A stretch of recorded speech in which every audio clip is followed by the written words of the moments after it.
All right. Hello and welcome. This podcast, this video, this is a full Chattanooga 70.3 rundown. We are sitting here on Friday morning. It is Friday, May 24th, 2024. And we just had the biggest Team 70.3 of all time. Really the biggest team race of all time in terms of athlete participation. And I'm basically just going to sit here and tell the story of what went down in Chattanooga. It was a really incredible experience and so many lessons, so many insights, so many funny stories to share and really just document the whole thing. So I got a couple of notes here, but I'm going to also free flow this a little bit. And ultimately, there are four-ish main things I'm going to cover. Number one is going to be the team race weekend events. So I'll walk through like the structure of how we built out the weekend, what opportunities we had for athletes to engage with the team and just enhance the experience for themselves. I'm going to share like my insight, building it all and organizing it all and what my goals are, what I was thinking the whole time, how I was scrambling on shit that I was screwing up in real time. Going to get into the full race day experience, how the race went down. I was able to see so many athletes throughout the race at so many different points in the race. It really worked out just amazingly. And so I'm going to just give the background on all of that, the different athlete highlights that I saw from my perspective. And then we just have like tons of funny stories and shared laughs from being down in Chattanooga together for 4 days or so. And that's going to be the framework that I use here, but who knows? We're also going to go off the cuff a little bit. But I got to start with actually something different. I got to start with the biggest lesson that I learned from Chattanooga 70.3. And this is that when you are manifesting your destiny, don't be surprised if it looks a little different than you drew it up. And here is what I mean by that. 5 weeks before Chattanooga 70.3, we had Zion 100. And my whole intention with Zion 100 was we have 10 athletes racing and we are going 10 for 10. That's all that I was thinking. Belief, extreme belief. Every athlete is starting together. Every athlete is finishing together. We are going 10 for 10. Now, if you're listening to this, I'm sure you have consumed the Zion content, and you know that we didn't even start the race with 10 athletes. We started with 9, and we had 3 finishers. And that race was a huge success, but it was so different than the 10 for 10 that I was shooting for. But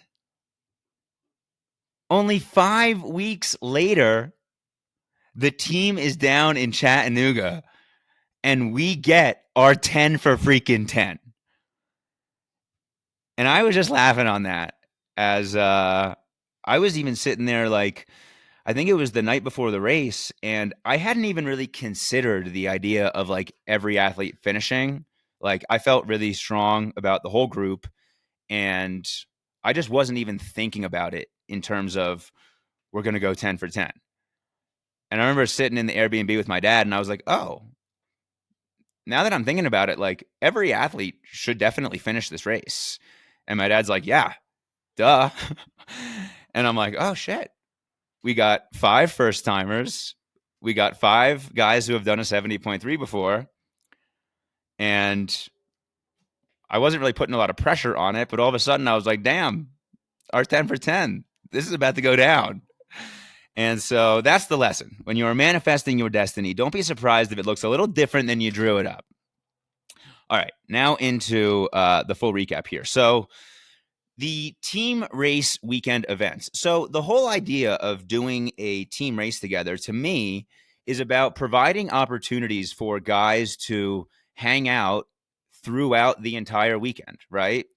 And I don't really care about it being a team race if the guys are just doing the same race, but not actually spending time together throughout the race weekend. So I had basically outlined a full itinerary of events, and it started with a team swim on Friday morning. Race was on Sunday, so 2 days before the race, we're going to do a team swim, 10 or 11 a.m. Then we're all going to do athlete check-in together, which opens at 2 p.m. And then we're going to do a team dinner at my Airbnb at 5 or 6 p.m. that night. And as I'm organizing all this stuff, like I know that not every single athlete is going to be able to come to every single thing, but the idea is like, hey, we've got all these different chances for you to come and be a part of the team and experience this together, right? And so that was the Friday list of stuff. The Saturday list of stuff was team tune-up ride at 9:30 in the morning, which was going to be followed by bike drop-off in transition. And then once we got all that sorted, I basically said, you guys are all on your own for the rest of the day. We want to be done this stuff by 11:30 or so. And on the day before a race, it's so easy for time to just slip away. And for all of a sudden, athletes are racing around the race venue, the check-in, this and that, trying to do this extra thing, trying to do this extra thing. They got to go to the grocery store. And then they're out until, 2 or 3 in the afternoon, and they've been kind of racing around all day, so they're really tired. So I was trying to avoid that. I was like, really simple, 9:30, team tune-up ride for 45 minutes or an hour, drop off our bikes. We've got an athlete briefing if you guys want to stay for that or listen to a little bit of it. And then ultimately, we will all part ways at 11 or 12. The next plan was for race morning. And so I was going to have the tribal flag. I said, we will all meet at the tribal flag outside of transition. And then I'm going to have all the athletes board the bus that shuttles you out to the swim start so that you guys can be together. Plan was board the shuttle at 6:15 and then meet down at the swim start at 6:40. And I didn't know exactly how race morning was going to unfold because every single 70.3 has a slightly different setup. Sometimes there are multiple transition areas. Sometimes, like at Chattanooga, it's a downriver swim. So they're like shuttling you, a mile and a half up the road to go to the swim start. And I had never been here before. So I'm like, listen, this is the plan. If we need to adapt and overcome on the fly, we will make it happen. But the goal is for all athletes to meet together at transition in the morning. We'll load the buses together, and then I will go up to swim start. I will have the tribal flag, and we will all organize there at about 6:40. So we've got plenty of time before race start at 7 a.m. or so. And when I'm thinking through that stuff, it's like, what? We had 3 things going on Friday. We had one kind of thing on Saturday, and then we had the meetup pre-race on Sunday. So it's like 5 good opportunities. But then also, if you're just hanging with the team, other opportunities pop up where guys are going to go grab food together, guys are going to hang at athlete check-in together. And again, like it's just these multiple touch points to continue to develop our relationships throughout this entire race weekend. So that was really my intention. I really appreciated that the team was cool with me building this out essentially like just before the race, right? I was traveling down on Thursday, and I had given the guys a sense of what I thought the weekend would look like, but I was between connecting flights, and I had built out like a PDF of just our plan and sent it into the team on Thursday and was like, listen, boom, this is the list of stuff. We got 10 guys, we're organizing a decent group. So if you cannot make certain things, that's completely fine. But this is what the team's doing, and this is all the shit that I'm going to be at. Boom, come or hopefully make it to what you can. All right, so now let's get into it a little bit. So on Friday morning, we had the 10 a.m. team swim. Shout out to Phil. So Phil Lee, Phil had done this race before, and Phil was the most experienced athlete doing Chattanooga 70.3 with the team. He had done 3 70.3s. He had done an Ironman, and his experience throughout this whole process, I just observed so many of the athletes leaning on him. We had the team calls in prep, the accelerator calls for 8 to 10 weeks leading up to this for some training prep, some relationship building, some mindset work. and getting the guys organized. And all the time, whether it was on the team calls or just in the small group Chattanooga group chat that we had, guys were just always learning from Phil, which was just awesome.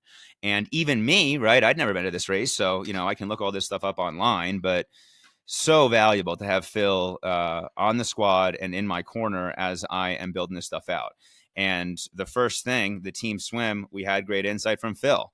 So Phil's like, listen, you're not going to be able to swim in the river right at the race site, but there is this dam a couple miles up the road, Chickamauga Dam, and they've got a swim opportunity there.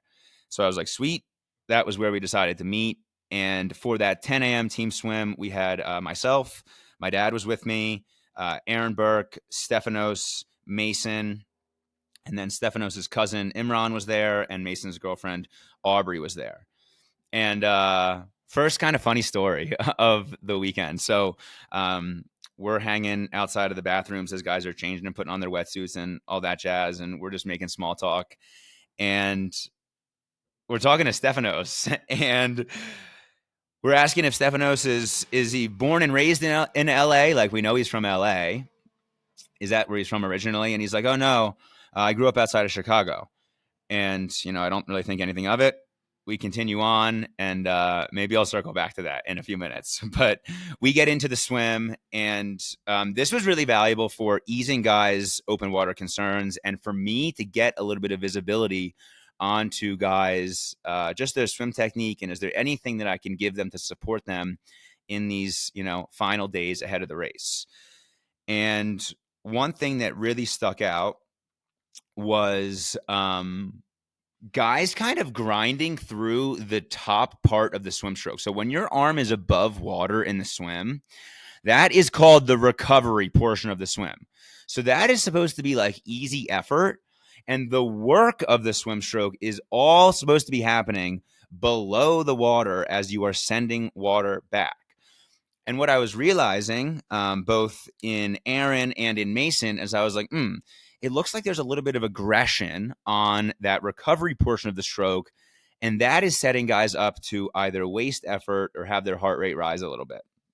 And so a good drill to combat that is the finger drag drill, where you are literally dragging your fingers on the surface of the water as you are going, right, from finishing your pull, headed into the recovery. Your arm is out of the water. You're dragging your fingers, and then you enter the water again to restart the catch into the pull. And I don't really program that very often for guys for whatever reason, but I was seeing that would be valuable. So all of a sudden, we just broke right into a big drill session. And I had Stephanos, Aaron, and Mason. There was like kind of the shallow end of the dam that they had sectioned off. And so I could stand there like it was, 3 or 4 feet or something. But it was deep enough that you'd be swimming. And so I had those 3 guys like line up, and I was like sending them on repeats back and forth. And that really helped Mason slow down on the top part of the stroke. And what Aaron had going on is that Aaron was almost like punching the water in a sense, like as he was entering each new stroke. And so that finger drag drill, Aaron all of a sudden is like, dude, I feel like I'm gliding through the water. I'm like, boom, gliding. That's our new word for the swims, for this swim stuff here. So not only did that give guys, a good open water rep in the river that they would be swimming in, right? Like, so they get a sense of what's the feel of the water, what's the visibility of the water, but it gave me a sense or a look at their swim form. And hey, it's a couple of days before the race, but there's always time to dial in on a thing or two. And there's always a nugget of information that can help guys in the race. So I would say that was a real big success. We also had a bit of a visualization session on the shoreline. After we finished up swimming, I walked those guys through just some light breath work, some light meditation, and some visualization of what we just worked on. So I was basically like, listen, these feelings that you just felt in this swim session, this feeling of gliding, this feeling of ease as your arm is coming through the recovery portion of the stroke, like, let's visualize that. Let's manifest that into race day. And that was really cool because I hadn't quite done something like that pre-race with guys in person before. after that, we had a little bit of time to kill before athlete check-in was kicking off at 2. So a few of us went and grabbed some breakfast. It was me, Aaron, Stefanos, and Stefanos' cousin Imran. And this is where the Chicago thing sticks out. So Stefanos is in the bathroom, and Aaron and I were just chatting with Stefanos' cousin Imran, and we're like, were you born and raised in LA, or are you also from Chicago? And Imran is like, Chicago? What do you mean Chicago? And I'm like, oh, well, Stefano said that he was born and raised outside of Chicago. And Aaron's like, yeah, that's what he said. And Imran's like, I don't think Stefanos has ever been to Chicago.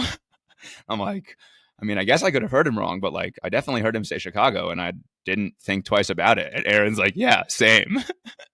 And so Stefanos comes back from the bathroom, and I'm like, Stefanos, were you born and raised in Chicago? What did you say? And he's like, no, I've never been to Chicago. Did I say that? And I'm like, yeah, dude, you said you were like, I would have never heard that had you not said that. And he's like, oh, I have no idea. He's like, sometimes people just tell me that I say things and I don't even remember them. And so Aaron and I are just sitting there absolutely cracking up. And it just became kind of a funny little recurring joke of the fact that Stefano said he was born and raised in Chicago, but he had really never been there. He had no idea why he said it. Who knows? Maybe we heard him wrong, but I don't know. I feel like I definitely heard Chicago, and that was pretty hilarious. That was just us killing some time ultimately at breakfast. Found a good breakfast spot. My dad had happened to meet up with somebody that he works with, so she gave us the recommendation. My dad was out doing that. And then we had athlete check-in. And athlete check-in, that was a big moment for me, and I'll tell you why. So we get to athlete check-in. It starts at 2. And first of all, this race is packed. And the line for check-in was like snaking all the way through the expo, even out through the Ironman store. And it was just more mobbed than I expected at all. It wasn't a huge deal. It was fine for the guys to be, waiting in line for a little while. But it was kind of just a reflection of the fact that this Chattanooga 70.3, this is a big time 70.3.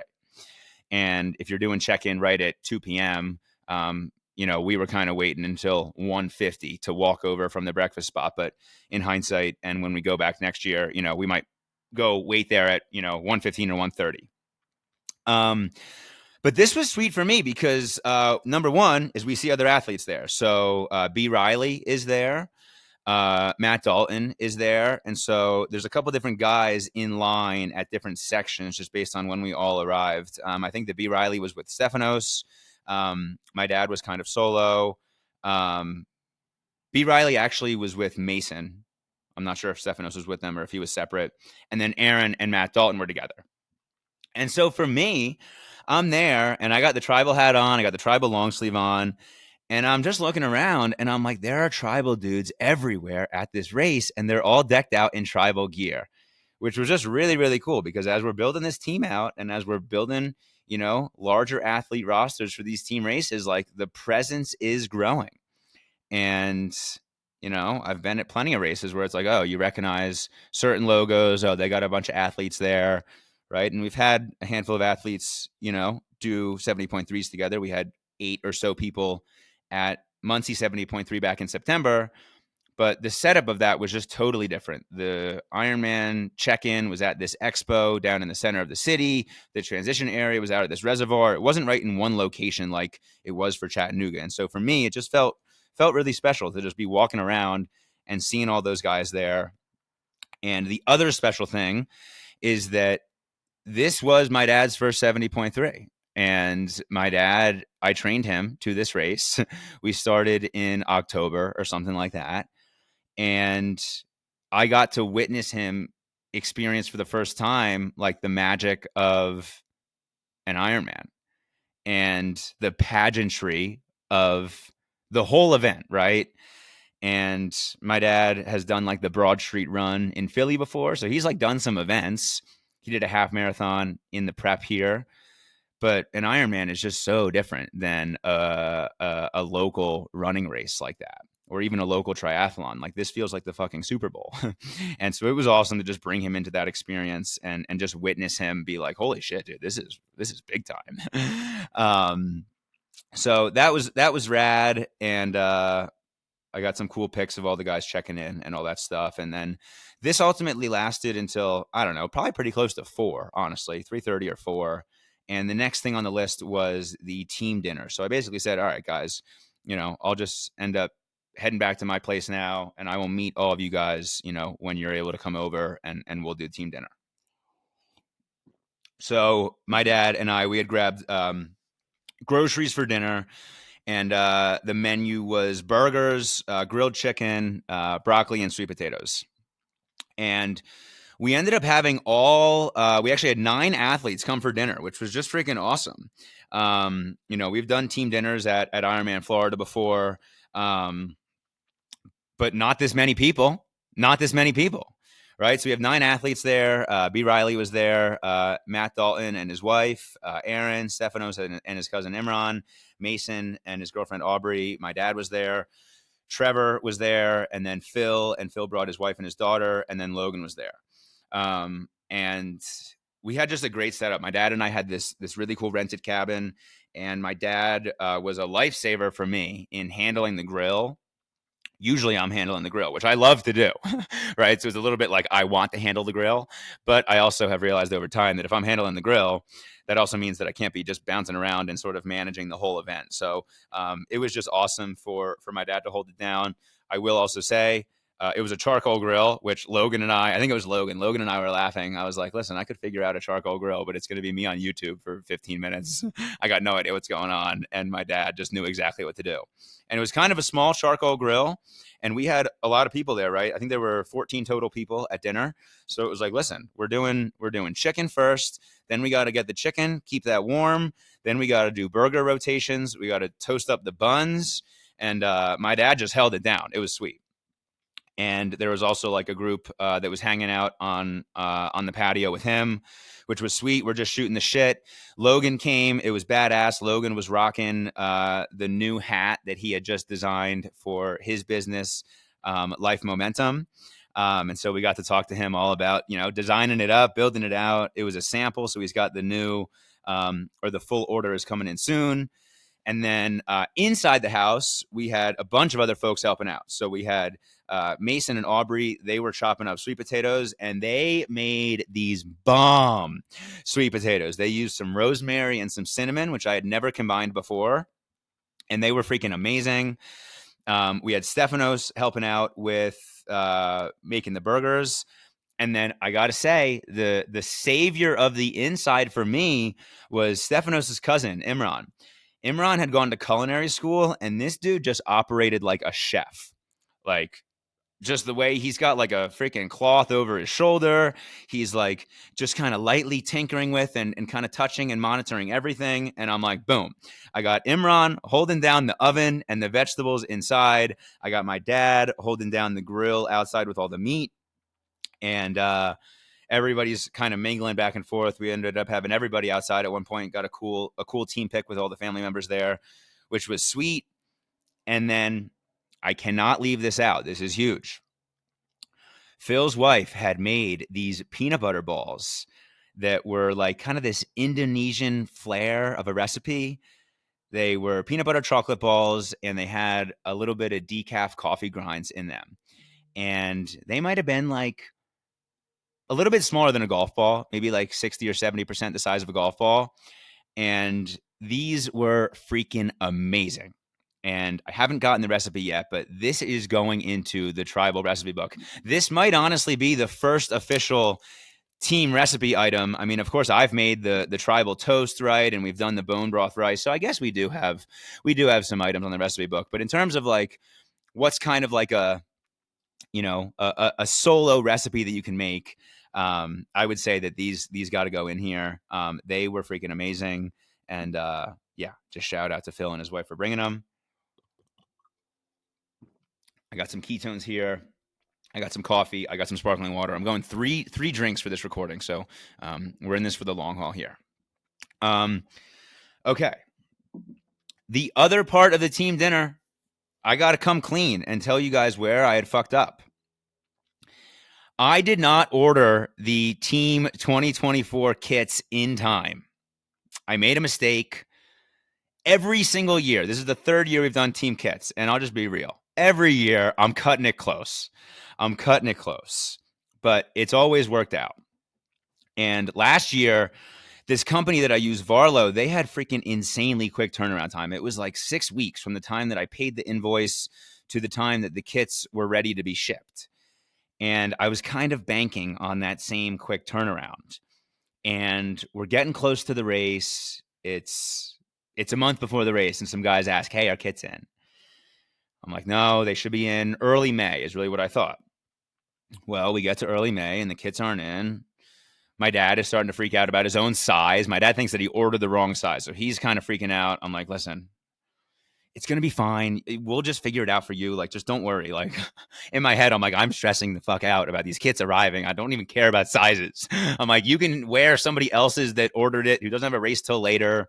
We at least have a couple of 3XLs coming in. My dad ordered an XL, but he's like, I think I might be 2XL. I'm like, well, nobody ordered a 2XL, but I do have some 3XLs. So worst case scenario, you can wear a 3XL for somebody that doesn't have a race till later in the year, and I have time to place another order. But anyway, we're getting closer and closer, and I email the company Varlo, and I'm like, hey, like, can I get an update for this? Like, I'm really hoping to have these by Chattanooga 70.3 on May 19th. And they're like, I should have an answer tomorrow from the manufacturer. Tomorrow comes and goes. This is like Friday on the week before the race. Friday comes and goes. I'm like, fuck. I emailed them on Friday afternoon. I'm like, do you have an update? They're like, we'll have an update on Monday. I'm like, okay, I'm willing to pay anything in shipping. I'm willing to pay anything. These are things are coming from Italy. So these kits are really high quality. They're made in Italy. The company that's the supplier of Arlo, they're out of Philly. I'm like, listen, I don't care what it costs to ship them from Italy. I'll pay it. Just get them to me. They hit me back and they're like, listen, these aren't going to be ready until next week. And so at the time of this recording, they're on their way to me. So if you're listening to this and you've got a kit coming in, you've got a race coming up, they will be here. They should be here. I don't want to keep saying they should be here. They are on their way to me. I know that for a fact. But anyway, I'm like, shit, it's fucking Tuesday of race week. Like, I'm flying out on Thursday. I need to scramble. And so I'm like, okay, how can I figure out getting kits borrowed from guys who have the 2023 team kit? I'm like, listen, I'd love to have everybody at Chattanooga in the 2024 team kit. It's a different design, right? I'd love to have that. They all ordered one, but that's not going to happen. How can I adapt and overcome? I'm like, two guys from this Chattanooga group, Aaron and Logan, they have kits from last year. I'm like, okay, so I need 8 other kits. I'm starting to realize who's in Indiana area that I can organize, right? I've got Mike Donatelli out there. I've got Zach Homel out there. I could get kits from them. Oh, the other person, Mason. Mason had a kit. So Aaron, Logan, and Mason, they had 3 kits. So I needed 7. I'm like, I have one that's a 4th kit. I have an extra one here at my house that had not even been opened. So I'm like, that's another one. That's 5. Then I'm thinking I've got a couple of guys in Indy. I've got Mike Donatelli. I could get his kit. That would be 6. Zach Homel has a kit that he's never even worn. That could be 7. Then I'm thinking, okay, there's a couple of guys in Jersey. I'm like, my dad needs a 2XL. I'm like, boom, Adam Sikora is in Jersey, and he had ordered a 2023 kit and never even worn it. He hasn't done a race yet since then. So I'm like, Dad, you go get your kit from Adam Sikora. My dad does that. Then I'm realizing, okay, I'm going to need an XL for Phil. So I'm like, okay, who else is in the Jersey area? I'm like, boom, an old athlete of mine, Dom, from last year. He's buddies with Trevor. I hit up Trevor. I'm like, Trevor, is your kid an XL? He's like, no, it's a large, but Dom's is an XL. He's like, I can hit up Dom. I'm like, cool. I asked my dad, I'm like, Dad, can you go meet up with this other guy in Jersey? My dad's like, I'm kind of scheduled out by the fucking hour between now and when I leave for my flight. I'm like, that's fine. My sister Madison had just flown from Denver to Philly. She's visiting Philly with her boyfriend and my family and his family. I'm like, Madison will have free time. She can go. So I hit her up. She meets up with Dom. I'm like, perfect. I had thought Aaron Burke could meet up with Mike Donatelli. Mike Donatelli could get the kits from Zach. Then they can meet up with Aaron. But then Mike tells me, I'm going to actually just already see Mason. I'll just give them to him. I'm like, sweet. So between all of that, I had gotten enough kits for everybody to be in one. And I will say that most everybody was so cool with that, right? Like all of them want to get the kits they ordered. I totally know that. And they all saw that I was scrambling and that I was hustling to make it work. And B. Riley specifically, I will say, B. Riley was the only guy that needed a medium, and I was the one who had a medium. So I was like, B. Riley, you'll wear my kit. B. Riley instantly like, sweet, I'm in. And he also made a comment in the team chat just appreciating my effort, which just meant a lot to me because, in a sense, I'm like, fuck, I feel like I'm letting the team down a little bit, but, we'll have to adapt and overcome. It is what it is. And it was also kind of funny because in that kit, my kit, I fucking smoked Oregon 70.3, ripped off 434. And B. Riley is a stud athlete. And I knew B. Riley would be sniffing down in that area, right? Oregon 70.3 has that fast ass downriver swim. The Chattanooga swim is downriver, but it's not quite as fast. And so I told B. Riley, I'm like, listen, dude, the kit wants 433. The kit wants 433. It wants 434 to be taken down. And so B. Riley just really helped shift, what was ultimately a stressful situation into something that was just lighter. It's lighter and easier. So that was huge. And I gave out the team kits to the guys at dinner, ultimately. I also brought a handful of extra Team Tribal Adapt and Overcome tees for the family members because listen, man, like I'll be just real with you guys on how I think about building out the team and like rallying support around the team. It's really important for me to acknowledge the family members and the spouses and the girlfriends and the daughters and the kids who make all this happen for all our athletes, right? Like Matt Dalton's got his wife there. Matt Dalton's got 3 freaking kids, ages 1 to 4, man. Like this has been a team effort for the Daltons, for Matt to be able to train for this race and to even bring the whole group to Chattanooga, right? He had his in-laws come to Chattanooga to help out. Like it really takes a team. And, for me, I want to make sure that the wives and the spouses and the whole unit is recognized. And so it was special. I just appreciated being able to give out some teas to Phil's family, to Matt Dalton's wife, and to some other folks that were there. And that was ultimately it for the team dinner and wrapping up Friday. So next day is race day. And this is Saturday. So the first thing that we've got is a team tune-up ride. And the plan is all athletes are going to meet at 9:30 right outside of the Ironman Village entrance. Get a sip of coffee here. And this was the first thing that I had to organize where I was basically like, listen, this is the plan, but you guys go do this on your own because I don't have my bike here. So I'm not doing the ride with you. And it was really great to be able to lean on Phil and B. Riley. I was like, listen, you guys are my 2 horses here, right? B. Riley, this is your, I think, 3rd 70.3. I'm like, completely competent dude. You know what's going on. You know what we're looking to get out of this thing. You understand how to navigate an Ironman course, right? I had told them here, the intention is hopefully you guys can go ride the run course and maybe just scout it a little bit. But if it's blocked out, like I don't know exactly where this course goes and I don't know exactly what the road blockage is and all that jazz. So if you got to adapt, like go figure it out. And I'm like, Phil, listen, you've been here before. You know what you're doing. All these guys trust you. Like you guys just go ahead and lead the way. And so we basically sent everybody off and I was going to go for a run at this point. So it was kind of cool. I sent the guys off, took a cool video of them all riding by me. And then I took off for my run. And like a couple hundred yards into my run, they had done like a UE. So I passed all them again. I see them like, flying down this hill.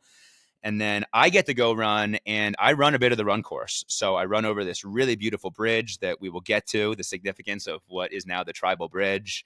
I run over this bridge, check out some of the course. And my first thought is like, fuck, man, this is a pretty hilly course. Like there are mountains in Colorado, but every time I go to this part of the country, right, Tennessee, when I was in Virginia for the Virginia Blue Ridge race that Chelsea and B. Riley did a couple years ago. It's like, listen, man, that like rolling, smaller mountainous terrain, it's just very different than what's out in Colorado. In Colorado, in a sense, it's like either you're pretty flat or you're fucking climbing. And, it just makes me appreciate just the full landscape of the country. And, no matter where you live, there's beautiful challenge in the terrain. And so I'm running some of these hills and I'm like, fuck, man, my heart rate is rising up well above my zone 2 on what's supposed to be kind of an easy run here for me. I'm just running around. It was kind of wild too, because when I look back at my run stats, like my run heart rate average was smack in the middle of my zone 2, but the whole time it's spiking way above it if I'm running uphill or way below it. Anyway, though, it was just great for me to get a little sense of the run course, and I'm finishing my run and I'm pretty close to transition. And I look at my watch and I'm like 42 minutes. I'm like, all right, I can, let me just hit 45. My standard endurance run is 45. So I'm running a little bit farther, down from the swim area to get my extra 3 minutes. And what do you know? Boom. Here's all the team. They're rolling in, finishing their ride. And that was just kind of a happenstance little timing thing where it's like, listen, as you're organizing the weekend and you're trying to have this whole plan for 10 different dudes, like you got to leave a little bit of room for magic and just realize, hey, we're going to figure out stuff on the fly. Like I didn't know I was going to meet them to finish. I knew they were going to drop off their bikes, but just had a little bit of faith that it would work out, and it could not have worked out better. Logan had this badass drone that basically just like, it's kind of like a mini drone that can lock onto you. And so you can like be on a run and it will just like hover right in front of you the whole time. Or if you're cruising easy on the bike, it could do the same thing. And so we did a couple of quick up and backs with the team, with me running right there with them, with this drone following us, which just gave us some cool shots. After that, all the guys dropped off their bikes, and we basically then hung at an athlete briefing. That was the last thing that we did there. So there was an athlete briefing that I think started at 11. And so I was like, listen, if any of you guys, like, if you have questions on just like what's going down on race day and the logistics of swim start and this and that, like this is the place to get the info. So we hung there for a little while, and it also worked out because although the team kits didn't come in, the new tribal tanks did come in extra early. My guy, Garrett, that handles the tribal tanks, Elite Apparel is the name of his company, Garrett Moll, Moll. He is a baller for me. He's a young hustler.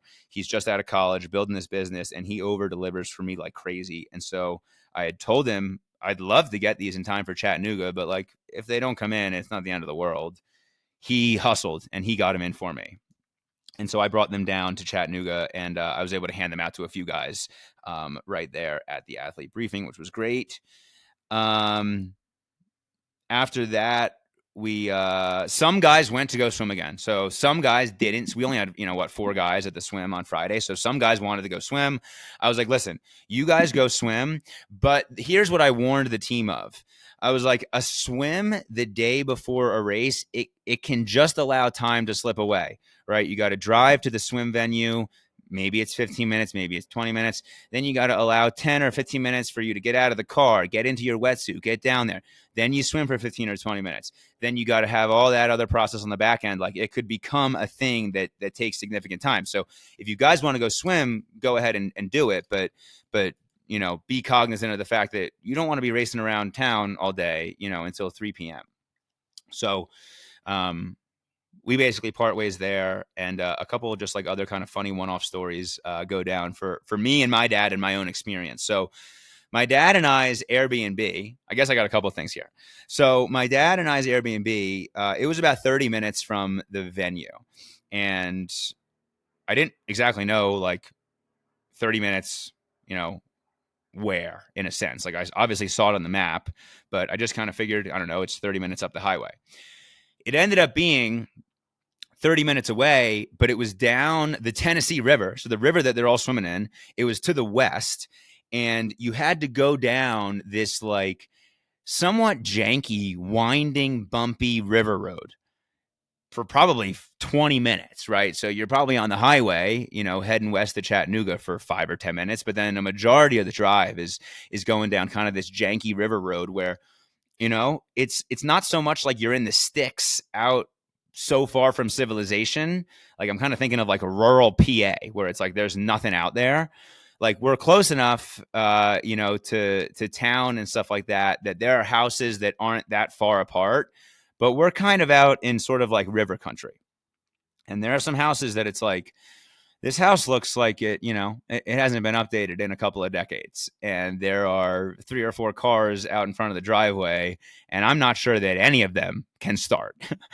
Right. So that was just kind of the vibe a little bit. The cabin that we were in was freaking amazing, secluded, really beautiful open spot, beautiful porch. But the thing that we realized, that my dad realized, we got in there on Thursday, and my dad realizes this on Friday morning, is he's like, Ryan, the cabin is in Central Time and Chattanooga is in Eastern Time. And I'm like, what the fuck? And so it became kind of this hilarious little thing to be navigating, because I was even thinking about the team tune-up ride for Friday morning that's at 9:30. And like I'm telling this to Chelsea. I'm like, the tune-up ride is 30 minutes away and we're meeting there at 9:30. So we probably want to get there at 9, which means that we would need to leave at 8:30. But for us, that means that we're leaving at 7:30. It's going to take us 30 minutes to get there. So we're kind of arriving at 8, but it's going to be 9. And so it was like, shit, we really need to make sure that we're on top of our stuff here, of course, related to race morning. And so the whole time it was like, okay, what's the time change? But then also, my phone was saying something different than my Garmin. My phone and my Garmin weren't synced. I'm like, how? My Garmin gets its info from my phone. They weren't synced. Then also our rental car was not like synced to all of them too. So it was like just this whole miscombobulated thing. And we're like bouncing all this. We're telling everybody like, hey, make sure when you come to dinner, like, just so you know, I don't really know what it means for you leaving, but we're having dinner at 5:30 and we're on Central Time. And so kind of just come whenever. I had also told guys ahead of dinner, like, if you guys want to come and kick it and hang before, like, you're all welcome to just come whenever. The check-in ended up taking longer than expected, right? So it didn't really make much of a difference. Guys ended up coming generally for 5:30, whether it was Central Time or Eastern Time, I have no idea. That would be one adjustment for next year. I said, if we want to check in at 2, right at that first check-in time, maybe get in line at 1:15 or 1:30. So that was thing one. I will also say that when Charlie ends up coming into town in a couple hours from when my dad and I get back, Charlie is like, oh, dude, you can just turn off the ability for your phone to use its like satellite for time. Like, just set the time zone that you want it to be in and it won't change. So just set it to Eastern. And I'm like, I had no idea that a phone could do that. I didn't know that was even a thing. I set my time zone to Eastern and it was just like totally simplified. So another good example of like, hey, the thing that you think you're completely challenged with, perhaps there's a situation where it's not even an issue if somebody just has some other unlock related to it. So that was kind of one of the other just little funny side notes of the weekend. The next is that my dad and I, we are driving down this river road, this janky little river road, where it's a narrow road. The side of the road, the pavement is all cut up, so it's just really narrow. It's winding, it's bumping, it's going over these little rollers, really tight driving. And we're coming down this little bump. We're kind of coming over this little bump, and we're winding to the right, and the road is about to sort of reach like this bottom dip before it heads up and heads to the left. And so we're kind of doing this little mini right hand, left hand thing. And I'm driving, and to about my 10 o'clock position, I see this black dog running at the car. And it's not like the dog is just running into the road. It's like the dog is charging at the car. And so I'm like, what the fuck? I slam on the brakes. I miss the dog. I'm like, that was wild.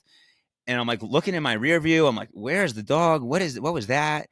And then I continue driving and I see 2 cars coming. And so I'm flashing my headlights at them. I'm like, shit.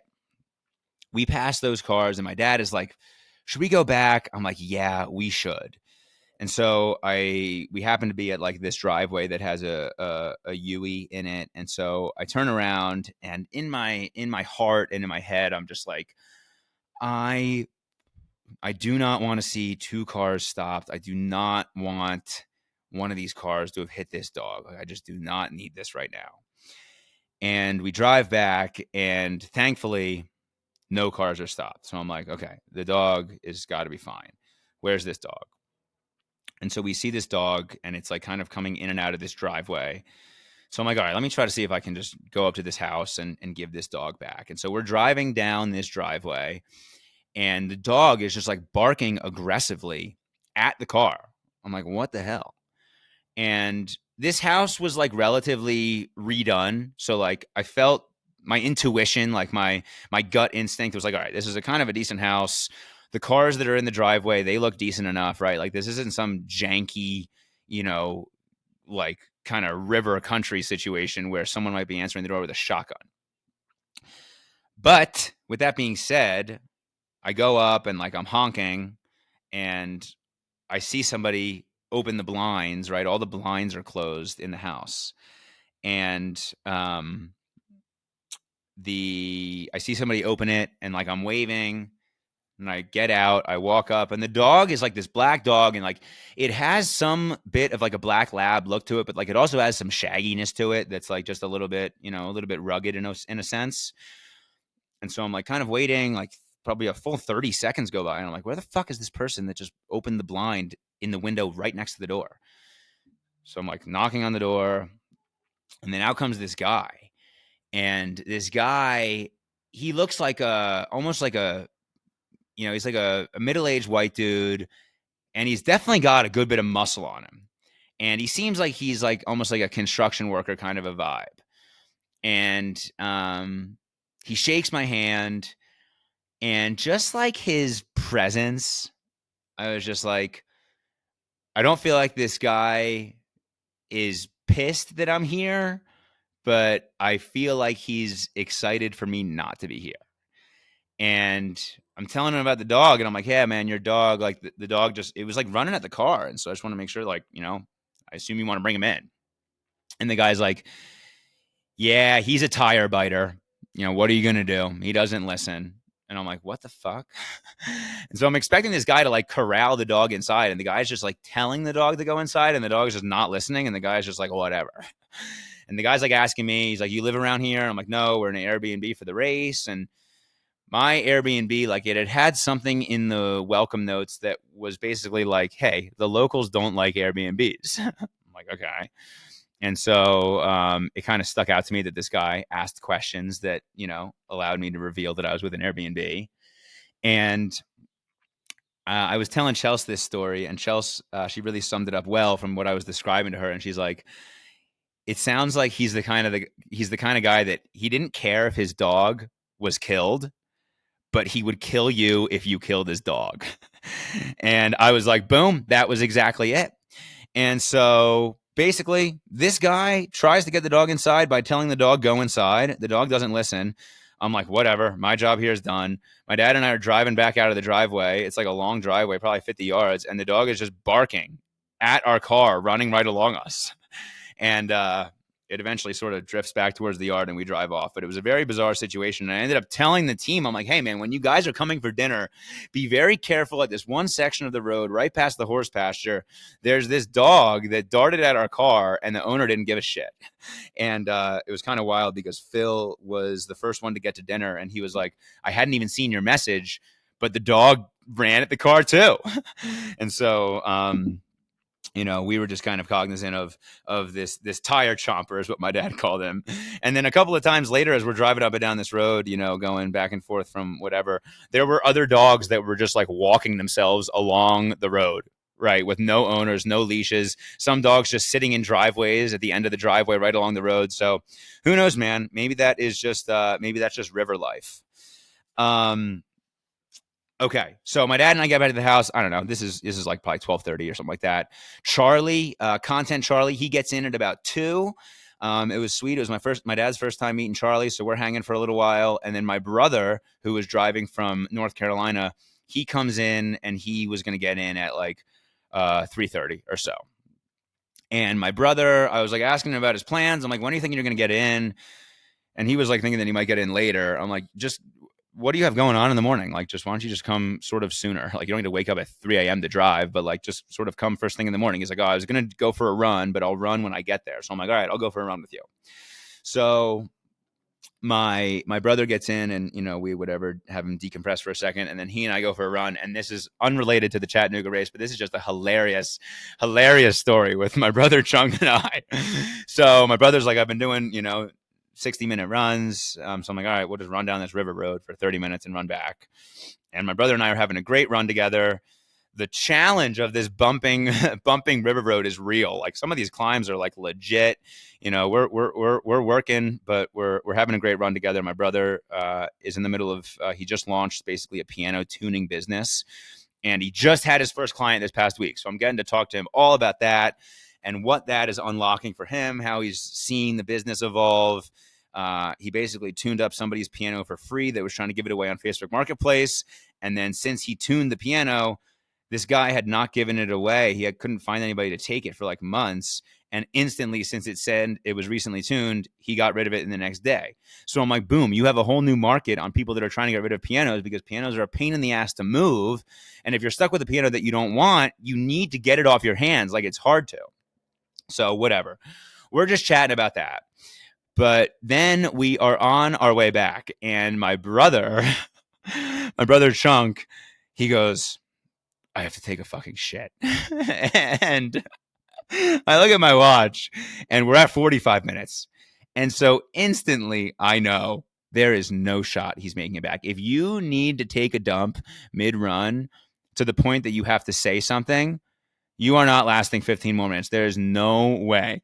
So instantly, I am dying laughing, because I just know he's about to have the squat. And my brother, my poor little brother, he just immediately is just in the grind of trying to not shit his pants. And I got to give him credit. He battles hard. He also thinks he's making it home, by the way. He thinks he's making it home. And I'm just like, there's no fucking shot he makes it home. So kudos to Chunk. He battles. He battles for 3 minutes. And meanwhile, I'm just sitting next to him, running next to him, and I am in tears. I am in tears laughing. I am hysterically laughing. We start going up this hill, and I am like wheezing that I am laughing so hard I can't fucking breathe because of the hill. And my brother is just right next to me, absolutely battling. And so then he goes, he stops running and he goes, I have to squeeze. And so I am literally like crying, laughing. He's doing that thing where he is just absolutely putting his butt cheeks in a vice. He's like got his pelvis tucked forward. He's clenched. He's trying so hard. And even there, he thinks that he can hold it off. And in my mind, I'm just like, I've been through this enough. This is no big deal to me. There's no fucking shot, though, that he's holding this together. And so Chunk thinks that he's able to squeeze, but he's not able to hold it down. I know. So, next thing, he runs into the woods, and I just see there was a tree that he found, and the tree, I don't know, the trunk was probably 6 inches wide. And so I just see his hands wrapped around the trunk from both sides as he's squatting. And I am just like, oh my goodness, I am pretty much loving it, because it is just so fucking funny. And to me, I've done that so many times on runs that I am completely unfazed. I'm like, whatever, you're about to feel way better than you do if you just go take care of this. So that's just what you got to do. And my brother's like, he's like, what do you think? I should wipe with some moss? I'm like, Chunk, no, you should not wipe with moss. You should wipe with a leaf. Just don't be an idiot about the leaf. And so Chunk sorts himself out. and we get back to finishing the run, and trot it home. We have to add on. We add on a minute because we were going to hit the. We tried to hit this trail in the middle of the run that didn't end up working out. So we needed to hit an extra minute. So we run a minute past the house. Chunk saves a turtle. There's a turtle in the middle of the road. Chunk picks up the turtle. So overall, just a fabulous run experience together. We get home. My dad and Charlie are there. I had them do some content stuff while we were gone. I wanted Charlie to capture some of my dad's pre-race vibes, and